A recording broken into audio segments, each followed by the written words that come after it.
പണ്ടൊക്കെ ഒരു പത്രത്തിലൊരു വാർത്ത വരിക എന്ന് പറഞ്ഞാൽ പത്രത്തിലൊരു പ്രാദേശിക റിപ്പോർട്ടർ ഒരു വാർത്ത എടുത്താൽ അത് ജില്ലാ ബ്യൂറോയിലേക്ക് അയച്ച് ബ്യൂറോയിൽ ഒരു 5-6 പേര് കണ്ടിട്ടാണ് ആ വാർത്തയായിട്ട് കൊടുക്കാമെന്നൊരു ടിക്ക് കിട്ടി വാർത്തയാവുന്നത്. സോഷ്യൽ മീഡിയക്ക് എഡിറ്ററില്ലല്ലോ, നമ്മൾ ഫോണിൽ പിടിക്കുന്നു, നമ്മൾ തന്നെ അപ്പം തന്നെ അപ്ലോഡ് ചെയ്യുകയാണ്. ആദ്യത്തെ തെരഞ്ഞെടുപ്പിൽ തോറ്റുപോയി, പ്രീ ഡിഗ്രി ക്ലാസ് റെപ്പായിട്ട് അവസരിച്ച്. ഇവർ പല പേരൻസും ഒരു റിസൾട്ട് വരെ കാത്തിരിക്കുകയാണ്, റിസൾട്ട് വരട്ടെ എന്നിട്ടൊരു കോഴ്സ് ഡിസൈഡ് ചെയ്യും. ഒരു റിപ്പോർട്ട് അനുസരിച്ച് ഒരു 25% ഡ്രോപ്പ് ഔട്ടിൻ്റെ ഹയർ എഡ്യൂക്കേഷൻ ഡ്രോപ്പ് ഔട്ട് വരുന്നത്. എന്ന് പറയുമ്പോൾ 4 പേര് പോയി കഴിഞ്ഞാൽ അതിൽ ഒരാൾ ഡ്രോപ്പ് ഔട്ടാണ്. പുറത്തു കുറച്ചു പേർക്ക് പുറത്തു പോകാൻ ശേഷിയില്ലാത്തവർ പഠിക്കാനേ പോകത്തില്ല. ഈ കുട്ടികൾ എവിടെ പോകുന്നു? ഇഷ്ടപ്പെട്ട് പഠിക്കാൻ കഴിഞ്ഞാൽ മതി. പലപ്പോഴും കുട്ടികൾ കഷ്ടപ്പെട്ട് പഠിക്കുകയാണ്.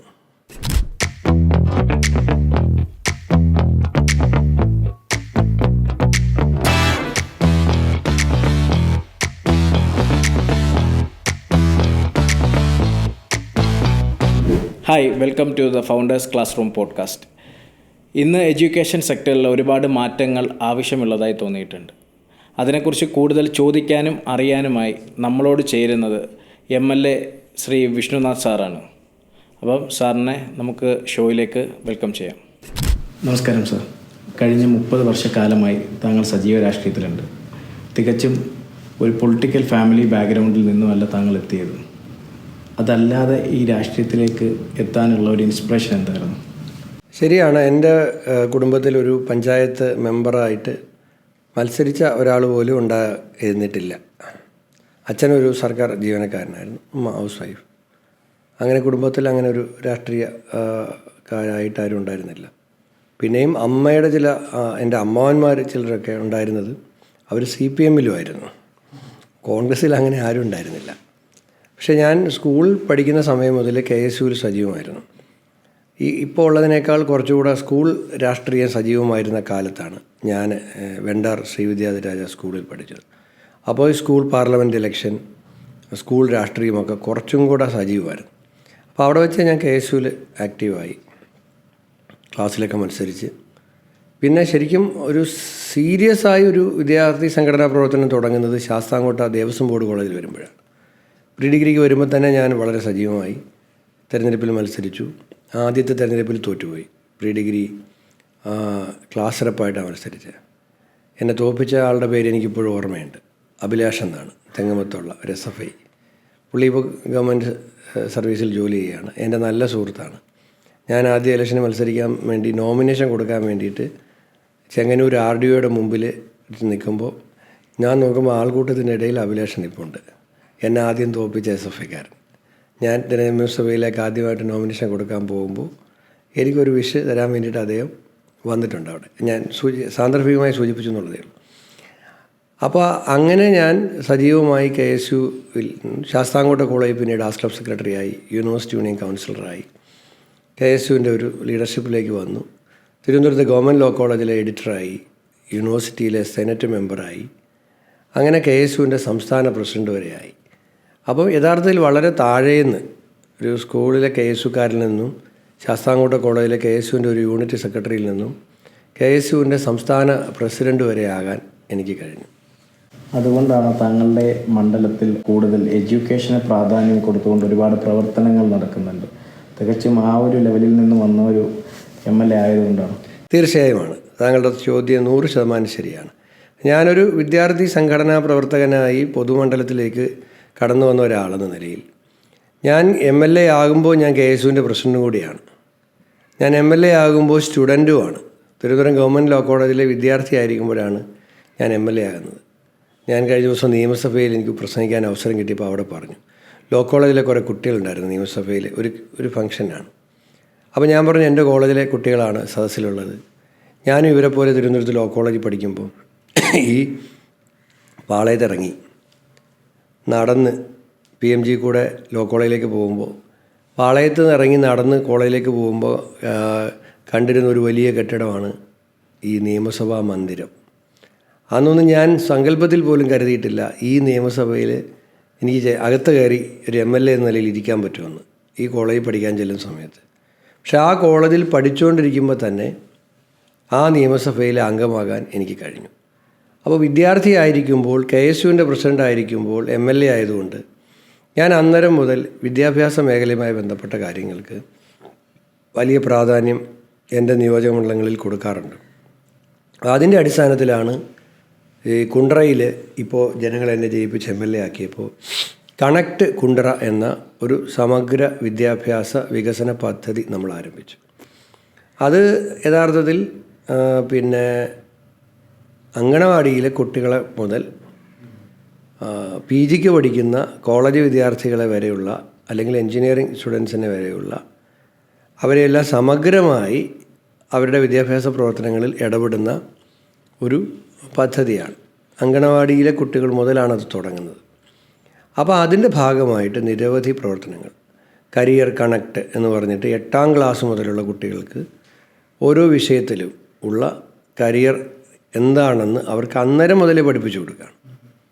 പലപ്പോഴും 12ാം ക്ലാസ് കഴിഞ്ഞിട്ടാണ് നമ്മളിപ്പോൾ എൻ്റെ ഉദാഹരണം തന്നെ ഞാൻ പറഞ്ഞാൽ, ഞാൻ പ്രീ ഡിഗ്രിക്ക് ചേരുമ്പോൾ 4th ഗ്രൂപ്പാണ് എടുത്തത്. അതിൻ്റെ കാരണം എൻ്റെ ഏറ്റവും അടുത്ത കൂട്ടുകാരൻ ബോബി ജസന് കിട്ടിയത് 4th ഗ്രൂപ്പാണ്. അപ്പോൾ പിന്നെ ഞാനും 4th ഗ്രൂപ്പ് പഠിക്കാമെന്ന് വിചാരിക്കുകയാണ്. അല്ലാതെ 4th ഗ്രൂപ്പ് പഠിച്ചിട്ട് പിന്നീട് BCom എടുത്തിട്ട് BCom കഴിഞ്ഞൊരു കരിയർ ഉണ്ടാക്കാമെന്നുള്ളൊരു ധാരണയിലൊന്നും അല്ല.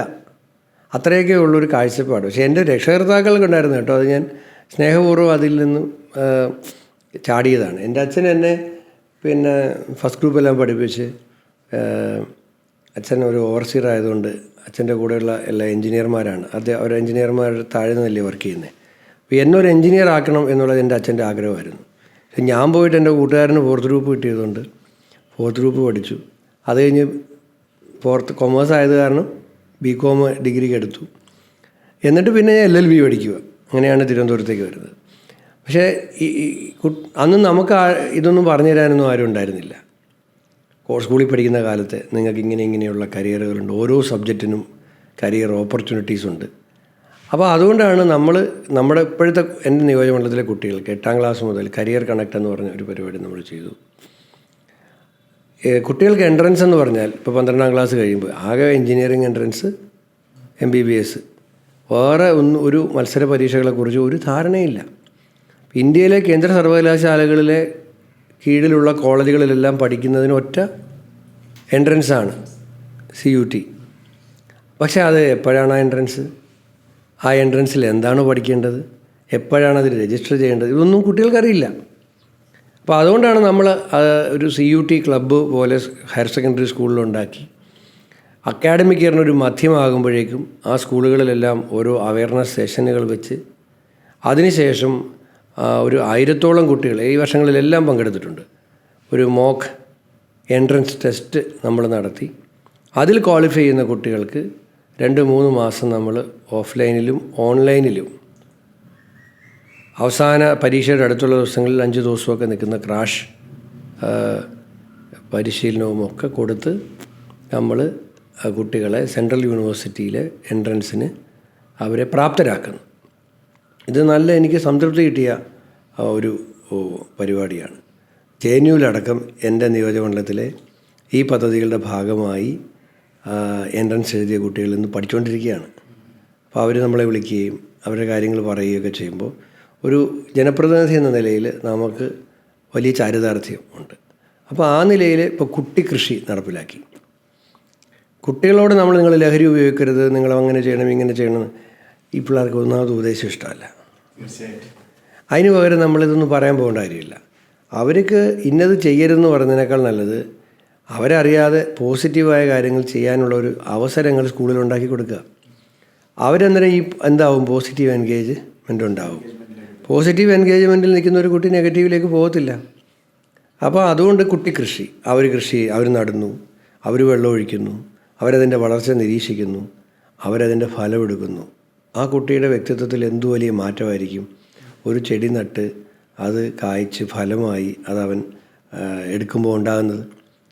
അതേപോലെ നമ്മൾ ഒരുപാട് കുട്ടികൾ സർഗാത്മകമായ കഴിവുകളുള്ള കുട്ടികളുണ്ട്. അവർക്ക് വേണ്ടിയിട്ട് നമ്മൾ ഒരു ചിൽഡ്രൻസ് ലിറ്ററേച്ചർ ഫെസ്റ്റിവൽ നമ്മൾ സംഘടിപ്പിച്ചു.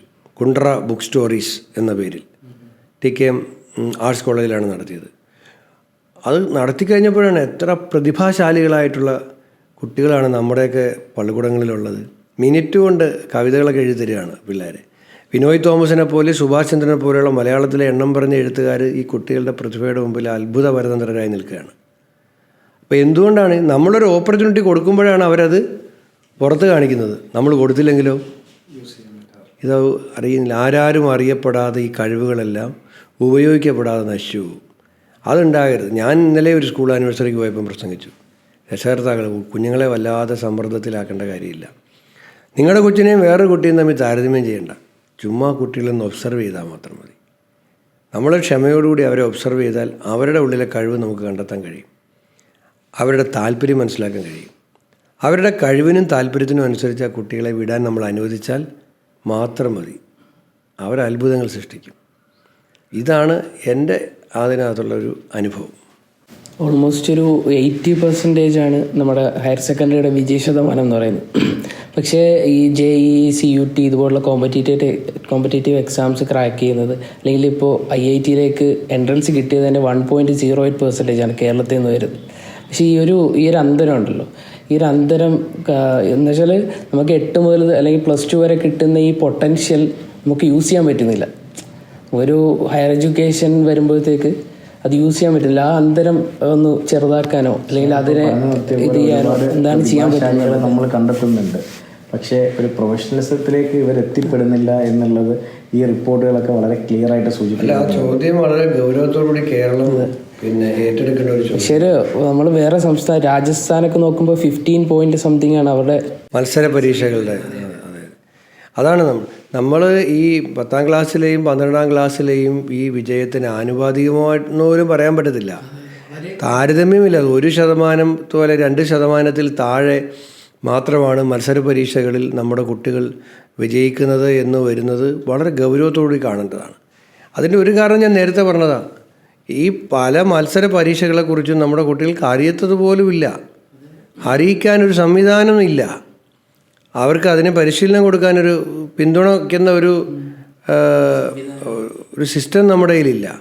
അപ്പോൾ അതും കൂടെ ഉണ്ടെങ്കിൽ മാത്രമാണ് കുട്ടികൾക്ക് ഈ പരീക്ഷകളെ പിന്നെ ആത്മവിശ്വാസത്തോടുകൂടി നേരിടാനും വിജയം കൈവരിക്കാനും കഴിയുള്ളൂ.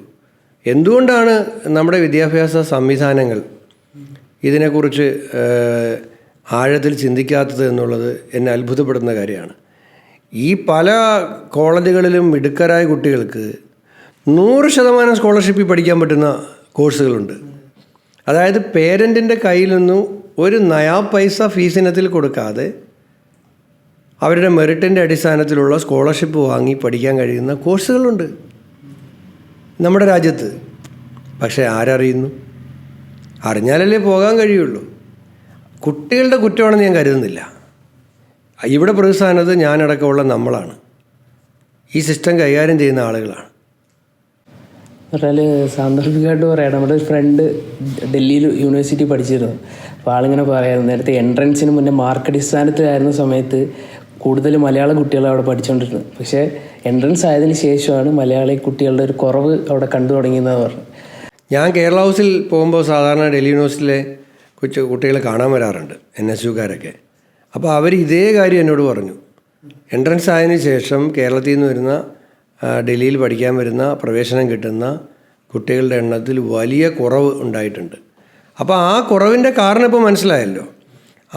മറ്റേത് മാർക്കിൻ്റെ അടിസ്ഥാനത്തിലാകുമ്പോൾ അവർക്ക് ഇത് എൻട്രൻസ് എഴുതാൻ പോകേണ്ട കാര്യമില്ല, എൻട്രൻസിന് വേണ്ടി പ്രത്യേകം പഠിക്കേണ്ട കാര്യമില്ല, തയ്യാറെടുക്കേണ്ട കാര്യമില്ല.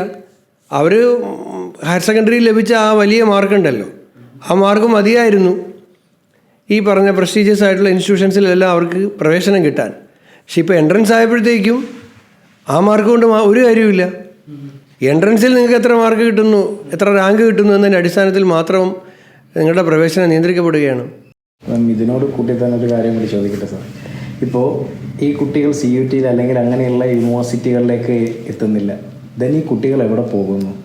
തികച്ചും കേരളത്തിലെ കോളേജുകൾ ഇന്ന് ഇപ്പം സെൽഫ് ഫിനാൻസിങ് കോളേജാണെങ്കിലും മറ്റ് എയ്ഡഡ് കോളേജുകളിലാണെങ്കിലും പഠിക്കാൻ കുട്ടികളില്ല. ഇതിപ്പം സാർ പല കോളേജുകളും വിസിറ്റ് ചെയ്തപ്പോൾ സാറിന് അറിയാവുന്ന ഒരു കാര്യമായിരിക്കും. ഈ കുട്ടികളിപ്പം ഈ മൈഗ്രേഷൻ സർവേ എടുത്ത് നോക്കുകയാണെങ്കിൽ 2018 1,27,000 വന്നെങ്കിൽ അത് 2023 ആയപ്പോഴത്തേക്ക് ഏകദേശം 2,50,000 മുകളിലേക്ക് കുട്ടികൾ മൈഗ്രേറ്റ് ചെയ്യപ്പെടുന്നു. ഇവരൊന്നും തിരികെ വരുന്നില്ല. സോ ഇതിനെന്താണ് നമുക്ക് ചെയ്യാൻ പറ്റുക? വലിയ ഗുരുതരമായ ഒരു പ്രതിസന്ധിയിലാണ് കേരളത്തിൻ്റെ ഉന്നത വിദ്യാഭ്യാസ രംഗം നിൽക്കുന്നത്. നിങ്ങൾ ഏത് കോളേജിലെ പ്രിൻസിപ്പലിനോടോ മാനേജറോടോ ചോദിച്ചു നോക്കൂ. ഒരു കാലത്ത് ഈ +2 പരീക്ഷാ ഫലം വന്നു കഴിഞ്ഞാൽ ഞങ്ങൾ MLA-മാരുടെ അടുത്തൊക്കെ 100 കണക്കിന് ആളുകളാണ് കോളേജ് അഡ്മിഷന് കത്ത് ചോദിച്ചു വരുന്നത്.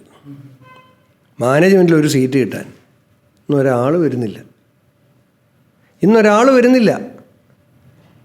നമ്മുടെ സംസ്ഥാനത്തെ പ്രഗത്ഭമായ വിദ്യാലയങ്ങളിൽ പോലും ഡിഗ്രിക്ക് സീറ്റ് ഒഴിഞ്ഞ് കിടക്കുകയാണ്, PGക്ക് സീറ്റ് ഒഴിഞ്ഞ് കിടക്കുകയാണ്. 50% താഴെ അനുവദിക്കപ്പെട്ട സീറ്റുകളുടെ 50% താഴെ കുട്ടികളെ വെച്ച് ക്ലാസ് നടത്തുന്ന കോളേജുകൾ നിരവധിയാണ്. ഈ കുട്ടികൾ മുമ്പ് വിദേശത്ത് പോകുന്നു. ഇപ്പോൾ വിദേശത്ത് മാത്രമല്ല, ഇന്ത്യയിലെ മറ്റ് സംസ്ഥാനങ്ങളിലെയും കോളേജുകളെ ഉപരിപഠനത്തിന് വേണ്ടിയിട്ട് അവർ തിരഞ്ഞെടുക്കുന്നു. വിദേശത്ത് പോകുന്നവരുടെ കാര്യത്തിലാണെങ്കിൽ ഗൾഫിൽ പോകുന്ന പോലെയല്ല. മറ്റേ 4-5 കൊല്ലം കഴിയുമ്പോൾ തിരിച്ചു വരുമായിരുന്നു. ഇത് അവിടെ സെറ്റിലാവുകയാണ്. നാട്ടിലോട്ട് തിരിച്ച് കിട്ടുന്നതേ ഇല്ല. പൂർണ്ണമായി അവരെ നമുക്ക് നഷ്ടപ്പെടുകയാണ്. എത്ര കുടുംബങ്ങളിൽ എത്ര കുഞ്ഞുങ്ങളെ നമുക്കറിയാം. പ്രായം ചെന്ന അച്ഛനും അമ്മയും മാത്രമായിട്ട് ഉള്ള വീടുകളാണ് പല സ്ഥലത്തും. പുറത്തു പോകുന്ന കുഞ്ഞുങ്ങൾ തിരിച്ചു വരുന്നില്ല. അവിടെ അവർ തിരിച്ചു പോയിക്കുന്നുണ്ട്. ഇവിടേക്ക് വരാനുള്ള ആകർഷണം എന്താണ്? അതോടെ സാലറി നോക്കുകയാണെങ്കിലും ഇത്ര നാൾ പ്രൊഫഷണൽ കോഴ്സ് ചെയ്ത ഒരാൾ, എഞ്ചിനീയറായിട്ട് ഇറങ്ങുന്ന ഒരാൾ 8,000 to 12,000 ആണ് ഒരു ബേസിക് സാലറി. എങ്ങനെ ജോലി ചെയ്യും? എങ്ങനെ അവൻ ജീവിക്കും? അതും പല കമ്പനീസും ഫുഡ് ആൻഡ് അക്കോമഡേഷൻ പ്രൊവൈഡ് ചെയ്യുന്നില്ല എന്നുള്ളതാണ്. ഈ 12,000 ഇതെല്ലാം മീറ്റ് ചെയ്യണം. ഇത്ര പേപ്പറുകൾ പഠിച്ചിറങ്ങുന്ന ഒരു എഞ്ചിനീയർക്ക് 8,000 മുതൽ 12,000 രൂപ വരെ ശമ്പളത്തിലാണ് അവർ ജോലി ചെയ്യുന്നത്. സങ്കടമാണ്. അപ്പോൾ അവർ സ്വാഭാവികമായിട്ടും അവർ ലഭിച്ച വിദ്യാഭ്യാസത്തിൻ്റെ അടിസ്ഥാനത്തിൽ അവരാഗ്രഹിക്കുന്ന ജോലി കിട്ടുന്നില്ല ഇവിടെ, ആഗ്രഹിക്കുന്ന ശമ്പളം കിട്ടുന്നില്ല ഇവിടെ.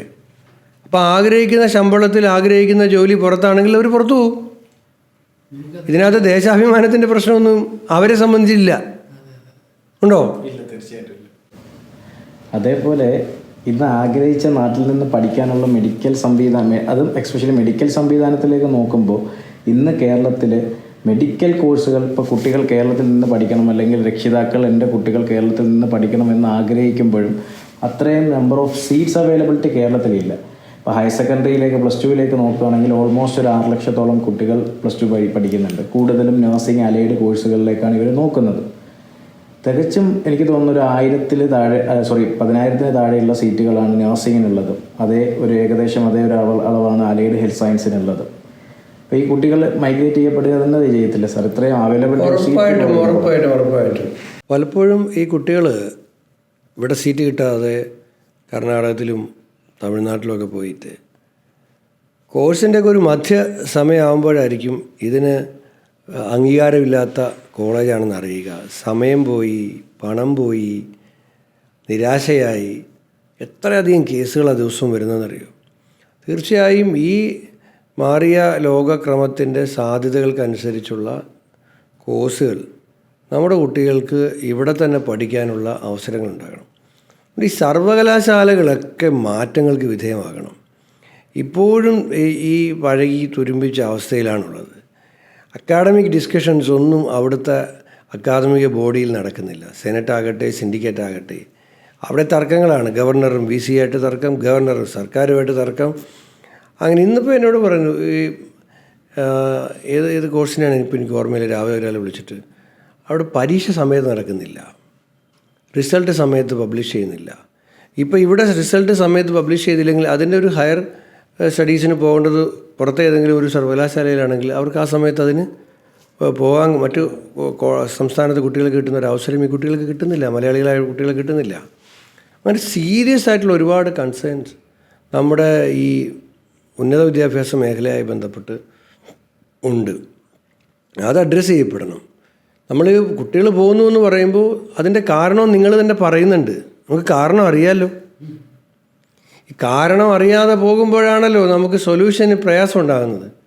ഇത് ബിടെക് കഴിഞ്ഞ കുട്ടിക്ക് 12,000 രൂപ 8,000 രൂപ ശമ്പളം എന്ന് പറഞ്ഞാൽ അവരിവിടെ നിൽക്കില്ല. അവരിവിടെ നിൽക്കണമെങ്കിൽ അവർ പഠിച്ച പൂർത്തിയായ കോഴ്സിനനുസരിച്ച് അവരാഗ്രഹിക്കുന്ന ഒരു ശമ്പളത്തിൽ ഇവിടെ അവർക്ക് ജോലി ചെയ്യാനുള്ള അവസരം നമ്മൾ ഉണ്ടാക്കി കൊടുക്കണം. അങ്ങനെ ഉണ്ടാക്കി കൊടുത്താൽ ആരും പുറത്തു പോകാൻ ആഗ്രഹിക്കുമെന്ന് ഞാൻ കരുതുന്നില്ല. ഒരു ചെറിയ ശതമാനം ഒഴികെ ബാക്കിയുള്ളവരെല്ലാം പുറത്തൊക്കെ ഒന്ന് പോയി കറങ്ങി കാണാമെന്നുള്ളതല്ലാതെ പെർമനൻ്റായിട്ട് നാട് വിട്ടു പോകാൻ മനസ്സുകൊണ്ട് ആഗ്രഹിക്കുന്നവരല്ല. അവർ നിർബന്ധിതരാകുന്നതാണ്. നാട്ടിലേക്ക് തിരിച്ചു വന്നാൽ അവിടെ 1 ലക്ഷം രൂപ ശമ്പളം വാങ്ങിച്ച് ജോലി ചെയ്യുന്നവൻ നാട്ടിൽ വന്ന് വീണ്ടും 12,000 രൂപയ്ക്ക് ശമ്പളത്തിൽ ജോലി ചെയ്യേണ്ടി വന്നാൽ അവന് ജീവിക്കാൻ പറ്റുമോ? ഈ പ്രശ്നമുണ്ട്. ഈ സീറ്റിൻ്റെ ലഭ്യത അതുകൂടെയാണ് അത് കൂട്ടേണ്ടതായിട്ടുണ്ട്. പ്രത്യേകിച്ച് നഴ്സിംഗ് സീറ്റുകളൊക്കെ വർദ്ധിപ്പിക്കേണ്ട സമയം എന്നേ കഴിഞ്ഞിരിക്കുന്നു. ഒരുപാട് പ്രത്യക്ഷത്തിൽ ഒരുപാട് കുറവാണ് സീറ്റിൻ്റെ അവൈലബിലിറ്റി. കാരണം LBSലൊക്കെ ആപ്ലിക്കേഷൻസ് കയറുന്ന സാർ ശ്രദ്ധിക്കുന്നുണ്ടായിരുന്നു. 1 ലക്ഷത്തിന് പുറത്ത് ആപ്ലിക്കേഷൻസ് കയറുന്നുണ്ട്. ഇപ്പം ഇവിടെ ഒരു 10,000 സീറ്റ് ഉണ്ടെങ്കിൽ ബാക്കി 90,000 കുട്ടികൾ പുറത്തു പോകും. അവർ പുറത്തു പോകും. കുറച്ച് പേർക്ക് പുറത്തു പോകാൻ ശേഷിയില്ലാത്തവർ പഠിക്കാനേ പോകത്തില്ല. അത് അതിനേക്കാൾ സങ്കടമാണ്. ഇത് സീരിയസ് ആയിട്ട് ഗവൺമെൻറ്റുകൾ അഡ്രസ്സ് ചെയ്യേണ്ട ഒരു ഇഷ്യൂ ആയിട്ട് ഞാനിതിനെ കാണുന്നുണ്ട്. UDF ഗവൺമെൻറ് അധികാരത്തിൽ വരികയാണെങ്കിൽ UDF ശ്രദ്ധിക്കുന്ന ഒരു പ്രധാനപ്പെട്ട ഏരിയ നമ്മുടെ കുട്ടികൾ ഇങ്ങനെ നമുക്ക് നഷ്ടപ്പെടുന്നത് തടയുന്നതിനാവശ്യമായിട്ടുള്ള സമീപനങ്ങളും പരിപാടികളും പദ്ധതികളും നടപ്പിലാക്കുന്നതിലായിരിക്കും. പിന്നെ മറ്റൊരു വലിയൊരു പ്രശ്നമാണ് ഇപ്പോൾ ഡ്രോപ്പ് ഔട്ടിൻ്റെ കാര്യം പറഞ്ഞല്ലോ. ഇപ്പോൾ നമ്മൾ നോക്കിയാൽ NUEPയുടെ ഒരു റിപ്പോർട്ട് അനുസരിച്ച് ഒരു 25% ഡ്രോപ്പ് ഔട്ടിൻ്റെ ഹയർ എഡ്യൂക്കേഷൻ ഡ്രോപ്പ് ഔട്ട് വരുന്നത്. എന്ന് പറയുമ്പോൾ 4 പേര് പോയി കഴിഞ്ഞാൽ അതിലൊരാൾ ഡ്രോപ്പ് ഔട്ടാണ്. അപ്പോൾ ഇതിൻ്റെ റീസൺ നമ്മൾ നോക്കുമ്പോൾ കൂടുതൽ ഒന്നുകിൽ അവർ മാർക്ക് അടിസ്ഥാനത്തിൽ പോകുന്നത്, അല്ലെങ്കിൽ അവർ ട്രെൻഡിനനുസരിച്ച് പോകുന്നത്. പക്ഷേ അവരൊരു ആപ്റ്റിറ്റ്യൂഡിനനുസരിച്ചല്ല പോകുന്നത്. അതൊന്നാമത്തെ പ്രശ്നം. എന്ന് പറഞ്ഞാൽ പോയി കഴിഞ്ഞിട്ടായിരിക്കും അറിയുന്നത് ഏതാ പഠിക്കാൻ പോയത്, അത് പറ്റൂല എന്നുള്ള കാര്യം. പിന്നെ ഈ ഒരു പ്രശ്നം പരിഹരിക്കാനായിട്ട് വേണമെന്നുണ്ടെങ്കിൽ നമുക്കൊരു ഹൈസ്കൂൾ മുതലേ ഇതിൻ്റെ കരിയർ ഗൈഡൻസ് കാര്യങ്ങൾ കൊടുക്കാൻ പറ്റും. അപ്പോൾ ഈ ഒരു ഗ്യാപ്പ് എങ്ങനെയായിരിക്കും ഫില്ല് ചെയ്യാൻ പറ്റുന്നത്? ഈ ചോദ്യത്തിൻ്റെ ഒരു ഉത്തരം ഞാൻ എൻ്റെ തുടക്കത്തിൽ സംഭാഷണത്തിൻ്റെ ആദ്യ ഭാഗത്തിൽ നമ്മൾ പറഞ്ഞിട്ടുണ്ട്. കുട്ടികളെ അവരുടെ ആഗ്രഹത്തിന് അനുസരിച്ച് വിടാതെ അവർക്ക് പഠിക്കാൻ കഴിയുന്നതാണോ, അവർക്ക് ഇൻട്രസ്റ്റ് ഉള്ള സബ്ജക്റ്റാണോ, അവർക്ക് ഉൾക്കൊള്ളാൻ കഴിയുന്നതാണോ എന്നൊന്നും നോക്കാതെ പേരൻസിൻ്റെ ഒരു ഫോൾസ് പ്രസ്റ്റീജിൻ്റെ പുറത്ത് കുട്ടികളെ അവർ ആഗ്രഹിക്കാത്ത കോഴ്സിൽ കൊണ്ടുവിടുകയാണ്. പഠിച്ചു തുടങ്ങുമ്പോൾ ആ കുട്ടിക്ക് അത് പഠിക്കാൻ കഴിയാത്ത സാഹചര്യം വരികയാണ്. തിരിച്ചു വന്നാൽ രക്ഷപ്പെട്ടു. ചില പിള്ളേരൊക്കെ ഹോസ്റ്റലിൽ ഡിപ്രഷൻ അടിച്ച് കിടക്കുന്ന എത്രയോ പിള്ളേരുണ്ട്, കോളേജിൽ ഒറ്റപ്പെട്ടു പോകുന്നവർ. അപ്പോൾ അതിനെ ഒരു കാര്യം ഞാൻ ആദ്യം പറഞ്ഞ തന്നെയാണ്, കുട്ടികൾ അവരുടെ അഭിരുചിക്കനുസരിച്ച് വരയ്ക്കുന്ന പയ്യനാണോ, അവനെ നിങ്ങൾ എഞ്ചിനീയറാക്കാനും ഡോക്ടറാക്കാനും വിടണ്ട, അവന് ഫൈനാൻസ് കോളേജിൽ വിടുന്നേ, അവൻ അവിടെ നിന്ന് ഒരു കരിയർ ഉണ്ടാക്കട്ടെ. അല്ല, ഇതെന്ന് വെച്ചാൽ അവർക്ക് തിരിച്ചറിയാൻ പറ്റുന്നില്ല. ഇപ്പം രക്ഷിതാക്കളെ മാത്രം പറയാനില്ല, അവർക്ക് രണ്ടുപേർക്ക് അറിയുന്നില്ല ഏത് കോഴ്സിലാക്കുക. അതും നമ്മൾ പറഞ്ഞതാണ്. അതിനകത്ത് അത് പറഞ്ഞല്ലോ, സ്കൂൾ തലം മുതൽ. ഞാനതുകൊണ്ടാണ് എൻ്റെ മണ്ഡലത്തിൽ ഈ 8ാം ക്ലാസ് എടുത്തത്. 8ാം ക്ലാസ് മുതലെങ്കിലും ഒരു 10-12 കഴിഞ്ഞാൽ എവിടേക്ക് പോകണമെന്നുള്ളതിനെക്കുറിച്ചുള്ള ഒരു ധാരണ, കൃത്യമായൊരു അവബോധം കുട്ടിക്കുണ്ടാവണം. ഇതിൽ പാരൻസും വലിയൊരു മെജോറിറ്റി പങ്ക് വഹിക്കുന്നുണ്ട്. ഇവർക്ക് ഈ ഒരു പയ്യനോ അല്ലെങ്കിൽ ഒരു പെൺകുട്ടിയോ ഇവർ 18 വയസ്സാകുമ്പോൾ ഒരു ഹയർ എഡ്യൂക്കേഷന് പോകണം എന്നുള്ളത് പേരൻസിന് കൃത്യമായി അറിയാവുന്നൊരു കാര്യമാണ്. ഇവർ ഈ പല പേരൻസും ഒരു റിസൾട്ട് വരെ കാത്തിരിക്കുകയാണ്. റിസൾട്ട് വരട്ടെ എന്നിട്ടൊരു കോഴ്സ് ഡിസൈഡ് ചെയ്യുക. ആ സമയം അവർക്ക് ആ കോഴ്സിലേക്ക് പോകേണ്ടി വരുമ്പോൾ ഉള്ള സാമ്പത്തിക ഒരു അറേഞ്ച്മെൻറ്റിനോ അല്ലെങ്കിൽ ആ കോഴ്സ് എന്താണെന്ന് മനസ്സിലാക്കാനോ അല്ലെങ്കിൽ അതിൻ്റെ യൂണിവേഴ്സിറ്റി എവിടെയുണ്ടെന്ന് മനസ്സിലാക്കാനോ അല്ലെങ്കിൽ മുന്നേ അതിനുള്ള എക്സാമുകൾക്ക് കുട്ടികളെ പ്രിപ്പയർ ചെയ്യാനോ ഒന്നും അവരും തയ്യാറാവുന്നില്ല. അവർ റിസൾട്ട് വരട്ടെ എന്നിട്ട് നമുക്ക് തീരുമാനിക്കാം. ഓഗസ്റ്റിലേക്ക് ജോയിൻ ചെയ്യണമെങ്കിൽ ജൂലൈയിൽ കോഴ്സ് തീരുമാനിക്കാം എന്നുള്ളൊരു മൈൻഡ് സെറ്റിലാണ് ഇപ്പം മെജോറിറ്റി പേരൻസ് ഉള്ളത്. അതും മാറിയാൽ മാത്രമേ ഈ പ്രശ്നങ്ങൾ സോൾവ് ചെയ്യാൻ പറ്റുള്ളൂ. അവർ നേരത്തെ കുട്ടി അഡ്രസ്സ് ചെയ്യണം, കുട്ടിക്ക് ഇന്ന കോഴ്സിന് പോകണം, അതിൻ്റെ സിലബസ് എടുത്ത് വെച്ച് എന്താണെന്ന് അവനെ കൊണ്ടത് പറ്റുമോ ഇല്ലയോ എന്നുള്ളതൊക്കെ അവരും മനസ്സിലാക്കേണ്ട ഒരു കാര്യങ്ങളാണ്. ഇല്ലാത്ത പക്ഷേ കുട്ടികൾ പോയാൽ ഈ പറയുന്ന പോലെ 4 ഡ്രോപ്പ് ഔട്ട് ആവുകയാണ്.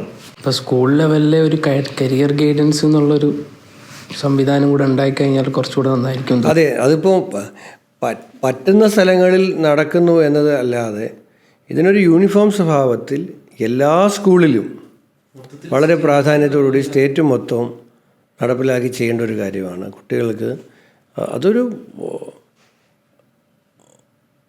അവരെന്ത് പഠിക്കണം, എന്തൊക്കെ പഠിക്കാനുണ്ട്, അങ്ങനെ എന്നതിൽ നിന്ന് എന്തെല്ലാം അവസരങ്ങൾ ഭാവിയിലുണ്ട്.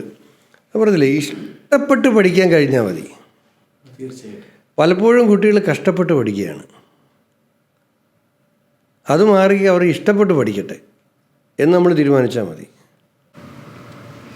എന്തൊക്കെ പറഞ്ഞാലും കേരളം സാമ്പത്തികമായിട്ട് ഒരുപാട് പിന്നോക്കത്തിലാണെന്ന് പറഞ്ഞാൽ പോലും ഈ പറയുന്ന ആദ്യമേ നമ്മൾ സൂചിപ്പിച്ച പോലെ ഈ കുട്ടികൾ ഇഷ്ടമനുസരിച്ച് ഈ നാട്ടിൽ തന്നെ നിന്ന് പല കോഴ്സുകൾ ചെയ്യുകയാണെങ്കിൽ ഈ പറഞ്ഞ ഒരു വർഷത്തിലെ ഈ 56,000 കോടി ഫ്ലോ എന്നുള്ളത് കേരളത്തിൽ തന്നെ നിൽക്കില്ലേ? ഉറപ്പാണ്. അതിൻ്റെ ഒരു സാമ്പത്തിക വശമാണ് ഇപ്പോൾ ഈ സൂചിപ്പിച്ചത്. ഈ പൈസ മുഴുവൻ കേരളത്തിൽ നിൽക്കേണ്ടതല്ലേ, അത് മുഴുവൻ പുറത്തേക്ക് പോവുകയല്ലേ, തിരിച്ചു വരുന്നതുമില്ല. അവിടെ തന്നെ പോകുന്ന സ്ഥലത്തങ്ങ് ആവുമല്ലേ. കോഴ്സ് കഴിഞ്ഞിട്ടും അവിടെ ഒരു ജോലിയായി അവിടെ സെറ്റിലാവുമല്ലേ. ഇവരെല്ലാവരും 10ാം ക്ലാസ് വരെയൊക്കെ പഠിപ്പിക്കുന്നതിൻ്റെ ഒരു ഇൻവെസ്റ്റ്മെൻറ്റ് ഗവൺമെൻറ്റിനുണ്ട്. അത് കഴിഞ്ഞാൽ പിന്നെ നേരെ മൈഗ്രേറ്റ് ചെയ്യുകയാണ്. ഇതാണ് ഇതിൻ്റെ ഒരു സോഷ്യൽ ആയിട്ടുള്ള ഒരു വശം. എനിക്ക് തോന്നി +2 വരെ കൊടുക്കുന്ന ഒരു കോൺസെൻട്രേഷൻ ബാക്കി ഹയർ സ്റ്റഡീസുകളും കൂടെ ഗവൺമെൻറ്റിൻ്റെ ഭാഗത്തു നിന്ന് ഉണ്ടായിക്കഴിഞ്ഞാൽ കുറച്ചും കൂടെ നന്നായിരിക്കും. അതിനേക്കാൾ പരിതാപകരമാണ് കേട്ടോ നമ്മുടെ ഈ കൊച്ചു കുഞ്ഞുങ്ങളുടെ പഠനം. നിങ്ങൾക്കറിയോ, കേരളത്തിൽ ഈ നഴ്സറി സ്കൂളുകൾ രജിസ്റ്റർ ചെയ്യാനൊരു സംവിധാനമില്ല. കേരളത്തിൽ പ്രവർത്തിക്കുന്ന എല്ലാ നഴ്സറി സ്കൂളുകളും കിൻഡർ ഗാർഡൻ സ്കൂളുകളും പ്ലേ സ്കൂളുകളും രജിസ്ട്രേഷൻ ഇല്ല. അതൊരു കുഴപ്പമല്ല. രജിസ്റ്റർ ചെയ്യാൻ നമുക്ക് സംവിധാനമില്ലെന്നേ. രജിസ്ട്രേഷൻ ഇല്ലാതെ പ്രവർത്തിക്കുന്നതെന്ന് പറയുമ്പോൾ ആൾക്കാർ ആദ്യം നോക്കുന്നത് ആ മാനേജ്മെൻറ്റിനെ കുറിച്ചായിരിക്കും. അല്ല, നിങ്ങൾ എവിടെയാണ് നഴ്സറി സ്കൂൾ രജിസ്റ്റർ ചെയ്യേണ്ടത്? പഞ്ചായത്തിലോ, മുനിസിപ്പാലിറ്റിയിലോ, കോർപ്പറേഷനിലോ, വിദ്യാഭ്യാസ വകുപ്പിലോ? എവിടെയില്ല. ഒരു വീട് വാടകയ്ക്ക് എടുത്താൽ നാളെ നിങ്ങൾക്കൊരു പ്ലേ സ്കൂൾ തുടങ്ങാം. ഒരു ബോർഡ് വെച്ചാൽ മതി. ഒരു സംവിധാനവും ഇല്ല. അതിനെ മോണിറ്റർ ചെയ്യുന്ന ഒരു ബോഡിയില്ല, അംഗീകാരം കൊടുക്കുന്നൊരു ബോഡിയില്ല. അവിടെ പഠിപ്പിക്കുന്ന ടീച്ചർമാരുടെ യോഗ്യത തീരുമാനിക്കുന്ന അത് യോഗ്യത ഉള്ളവരാണോ എന്ന് പരിശോധിക്കുന്ന ഒരു സംവിധാനമില്ല, ഒന്നുമില്ല. യഥാർത്ഥത്തിൽ ഒരു കുട്ടിയുടെ ബ്രെയിൻ ഡെവലപ്പ് ചെയ്യുന്ന സമയം 1 വയസ്സിനും 6 വയസ്സിനും ഇടയിലാണ്. സ്വഭാവ രൂപീകരണം നടക്കുന്ന ഒരു ഘട്ടം എന്ന് പറഞ്ഞാൽ 1 വയസ്സിനും 6 വയസ്സിനും ഇടയിലാണ്. ശീലങ്ങൾ രൂപപ്പെടുന്ന ഒരു ഘട്ടം എന്ന് പറഞ്ഞാൽ 1 വയസ്സിനും 6 വയസ്സിനും ഇടയിലാണ്. ഈ 1 വയസ്സിനും 6 വയസ്സിനും ഇടയിലുള്ള വിദ്യാഭ്യാസത്തിന് ഇത്രയും പരിഗണന കൊടുക്കാത്തൊരു സമൂഹം ഉണ്ടെങ്കിൽ നമ്മുടെ സമൂഹമാണ്. പിന്നെയും ഡിഗ്രി പഠിപ്പിക്കാൻ ഇന്നടുത്ത് പോകണം, ഇന്നടുത്ത് പോകണം എന്നൊക്കെ പറഞ്ഞു അവിടെ പോകുന്നിടത്ത് ചിലപ്പോൾ ഇൻഫ്രാസ്ട്രക്ചർ ഉണ്ടാകും, സംവിധാനങ്ങളുണ്ടാകും, വേൾഡ് ക്ലാസ് ഫെസിലിറ്റീസൊക്കെ ചിലർക്ക് വരും. ഇവിടെ എന്താ സ്ഥിതി? ഒരു പൊതു സിലബസ് ഉണ്ടോ? പഠിപ്പിക്കുന്ന അധ്യാപകരുടെ യോഗ്യതാ മാനദണ്ഡങ്ങൾ എവിടെയെങ്കിലും തീരുമാനിച്ചിട്ടുണ്ടോ? ഒന്നുമില്ല. അതാ സ്ഥിതി. അത് ഞാൻ പറഞ്ഞു, 1 വയസ്സിനും 6 വയസ്സിനും ഇടയിൽ ഏറ്റവും കൂടുതൽ നമ്മൾ സൂക്ഷിച്ച് പരിപാലിക്കേണ്ട സമയത്താണ് ഈ ഏറ്റവും ഗുരുതരമായ അവഗണനയുള്ളത്. ഇതെല്ലാം കേരളത്തിൽ മൊത്തത്തിലൊരു മാറ്റം വരണം ഉറപ്പായിട്ടും. ഇപ്പം നമ്മൾ പല അങ്കണവാടികളുമുണ്ട്. ഞാനൊക്കെ എൻ്റെ കോൺസ്റ്റിറ്റ്യുവൻസിയിൽ അങ്കണവാടിക്ക് സ്ഥലമുണ്ടെങ്കിൽ ആദ്യം MLA ഫണ്ട് കൊടുത്ത് കെട്ടിടം പണിക്കും. കാരണം പല വീടുകളുടെയും കാർ ഷെഡിൽ പ്രവർത്തിക്കുന്ന അങ്കണവാടികളുണ്ട് നമ്മുടെ നാട്ടിൽ. വേറെ സ്ഥലമില്ല.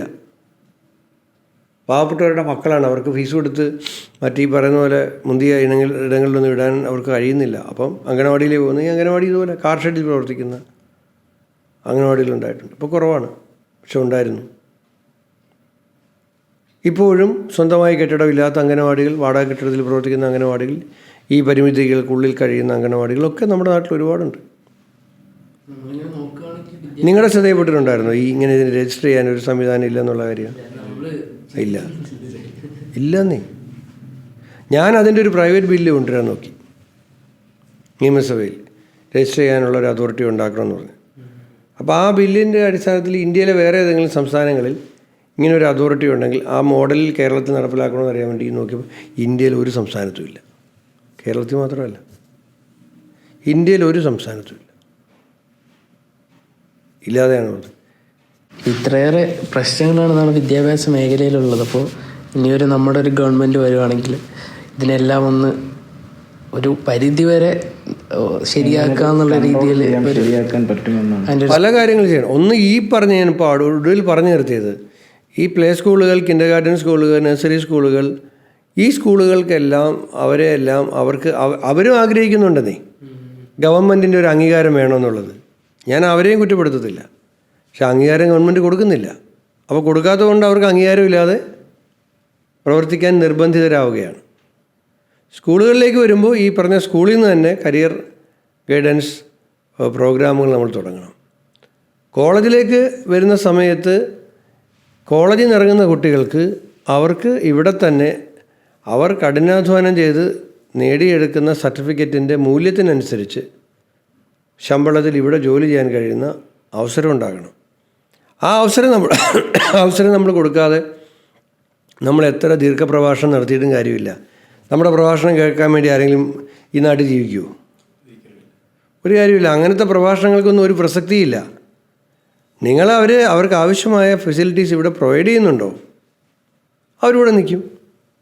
അപ്പോൾ അത് വളരെ ഗൗരവത്തോടു കൂടി ഗവൺമെൻറ്, ഇപ്പോൾ വരാൻ പോകുന്ന UDF ഗവൺമെൻറ് ആണെങ്കിലും ആദ്യം അഡ്രസ്സ് ചെയ്യേണ്ട ഒരു വിഷയമായിട്ട് ഈ ചെറുപ്പക്കാർ, അത് ചില മന്ത്രിമാരൊക്കെ പറഞ്ഞിട്ട് എനിക്ക് ചിരി വന്നിട്ടുണ്ട്. മഹാത്മാഗാന്ധി പോയിട്ടില്ലേ വിദേശത്ത്, ജവഹർലാൽ നെഹ്റു പോയിട്ടില്ലേ വിദേശത്ത് എന്നൊക്കെ പറഞ്ഞിട്ടാണ് അതിനെ ന്യായീകരിക്കുന്നത്. മഹാത്മാഗാന്ധിയും ജവഹർലാൽ നെഹ്റുവും ഒക്കെ പഠിക്കാൻ പോയിട്ട് അവർ തിരിച്ചു വന്നതാണ്. അതിനെ വെച്ചിട്ടാണ് ഇവിടെ ഒരു മാർഗ്ഗമില്ലാത്തതിൻ്റെ പേരിൽ വിദേശത്ത് പോയിട്ട് അവിടെ ഒരു ജോലി കിട്ടി അവിടെ സെറ്റിലാവുന്ന, നാട്ടിൽ വരാൻ ആഗ്രഹമുണ്ടായിട്ടും വരാൻ കഴിയാതെ അവിടെ ജീവിക്കുന്ന, അല്ലെങ്കിൽ നാട്ടിൽ വരാനുള്ള സാഹചര്യം ഇവിടെ ഇല്ലാത്തതുകൊണ്ട് വരണ്ടെന്ന് വിചാരിക്കുന്ന ലക്ഷക്കണക്കിനാണ് ഇപ്പം കുട്ടികൾ. മാത്രമല്ല ഇപ്പം വിദേശ രാജ്യങ്ങളിലൊക്കെ ഇന്ത്യൻ സ്റ്റുഡൻസിനെതിരെയൊക്കെയുള്ള വലിയ തോതിലുള്ള കായിക ആക്രമണങ്ങളും പ്രയാസങ്ങളും ഒക്കെ തുടങ്ങിയിട്ടുണ്ട്. സംഗതി അത്ര എളുപ്പമല്ല, നിസ്സാരവുമല്ല. ഇപ്പോഴാണ് നമ്മൾ ശരിയായ പോളിസി അവരെ ഈ നാട്ടിൽ നിർത്തുന്നതിന് വേണ്ടിയിട്ട് രൂപീകരിക്കുകയും നടപ്പിലാക്കുകയും ചെയ്യേണ്ടത്. സാർ, ഇതിനോട് ചേർത്തൊരു അവസാനമായിട്ട് കാര്യം കൂടി, സോഷ്യൽ മീഡിയയുടെ ഒരു കാര്യം കൂടി ഒന്ന് ചോദിച്ച് ഫൈനലൈസ് ചെയ്യാം. ഇപ്പോൾ സോഷ്യൽ മീഡിയയിൽ ഏത് തള്ളണം ഏതെടുക്കണം എന്ന് അറിയാത്തൊരു സിറ്റുവേഷനിലാണ് ജനങ്ങൾ മുഴുവനായി. കാരണം ഇന്ന് രാവിലെ കാണുന്ന നമ്മളൊരു വാർത്തയെ അഡ്രസ്സ് ചെയ്യുന്നത് ഇത് ശരിയാണെന്ന് തോന്നുന്നു, വൈകിട്ടാകുമ്പോഴത്തേക്ക് ബഹുഭൂരിപക്ഷം പറയുന്നത് ഇത് ശരിയല്ല എന്നുള്ളൊരു വാർത്ത വരുന്നു. സോ ടോട്ടലി കൺഫ്യൂസ്ഡാണ് സോഷ്യൽ മീഡിയ, നമ്മളെടുക്കുന്ന കാണുന്നതും വായിക്കുന്നതുമായ വാർത്തകൾ. അത് എങ്ങനെ പൊളിറ്റിക്കലി സാറിന് ആ ഒരു പൊളിറ്റിക്സിലേക്ക് ആ സാധനം വരുമ്പോഴത്തേക്ക് എങ്ങനെയാണ് രാഷ്ട്രീയത്തിൽ നിൽക്കുന്നവർക്കാണ് ഇതിൻ്റെ ഏറ്റവും വലിയ പ്രയാസം അവർ നേരിടുന്നത്. പണ്ടൊക്കെ ഒരു പത്രത്തിലൊരു വാർത്ത വരിക എന്ന് പറഞ്ഞാൽ, പത്രത്തിലൊരു പ്രാദേശിക റിപ്പോർട്ടർ ഒരു വാർത്ത എടുത്താൽ അത് ജില്ലാ ബ്യൂറോയിലേക്ക് അയച്ച് ബ്യൂറോയിൽ ഒരു 5-6 പേര് കണ്ടിട്ടാണ് ആ വാർത്തയായിട്ട് കൊടുക്കാമെന്നൊരു ടിക്ക് കിട്ടി വാർത്തയാവുന്നത്. സോഷ്യൽ മീഡിയയ്ക്ക് എഡിറ്ററില്ലല്ലോ. നമ്മൾ ഫോണിൽ പിടിക്കുന്നു, നമ്മൾ തന്നെ അപ്പോൾ തന്നെ അപ്ലോഡ് ചെയ്യുകയാണ്. അത് ലോകത്തുള്ള ആൾക്കാർ കാണുകയാണ്. അത് ചിലപ്പോൾ കൃത്രിമമായി സൃഷ്ടിച്ചതാകാം, എഡിറ്റ് ചെയ്ത് അതിൻ്റെ യഥാർത്ഥ സംഭവത്തിൻ്റെ ഇത് മാറ്റിയതാകാം. അതെല്ലാം സംഭവിക്കുകയാണ്. ഇപ്പോൾ സോഷ്യൽ മീഡിയ പ്ലസ് AI കൂടെ ആയപ്പോഴത്തേക്കോ നമുക്ക് വിശ്വസിക്കാൻ പറ്റാത്ത രൂപത്തിലുള്ള AI ക്രിയേറ്റീവ്സ് അല്ലേ വന്നുകൊണ്ടിരിക്കുന്നത്. ഒറിജിനലാണെന്ന് 100% തോന്നുന്ന തരത്തിലുള്ള ഇതൊക്കെ ഷെയർ ചെയ്യുന്ന എത്രയോ ആളുകളുണ്ട്. ഏത് ഷെയർ ചെയ്യുന്നത്? ഇത് ശരിയാണെന്ന്, ഒറിജിനലാണെന്ന് കരുതി ഈ AI മനസ്സിലാകുന്നില്ല. എത്ര. അപ്പം സോഷ്യൽ മീഡിയ ശരിയാണ്, വേറൊരു ഓപ്പർച്യൂണിറ്റി കൊടുത്തിട്ടുണ്ട്. ടാലൻ്റ് ഉണ്ട്. പണ്ട് ലിമിറ്റഡ് ആയിട്ടുള്ള മാധ്യമങ്ങളേ ഉള്ളൂ അത് പുറത്തു വരാൻ. ഇന്ന് നിങ്ങൾക്കൊരു കഴിവുണ്ടെങ്കിൽ ആ കഴിവ് ലോകത്ത് അറിയും. സോഷ്യൽ മീഡിയ അതിനൊരു വലിയ ഓപ്പർച്യൂണിറ്റിയാണ്. ഇപ്പോൾ കഴിഞ്ഞ ദിവസം തന്നെ തൃശ്ശൂർ ഒരു പഞ്ചായത്ത് ഓഫീസിൽ നിന്ന് ഒരാൾ പാട്ട് പാടുകയാണ്.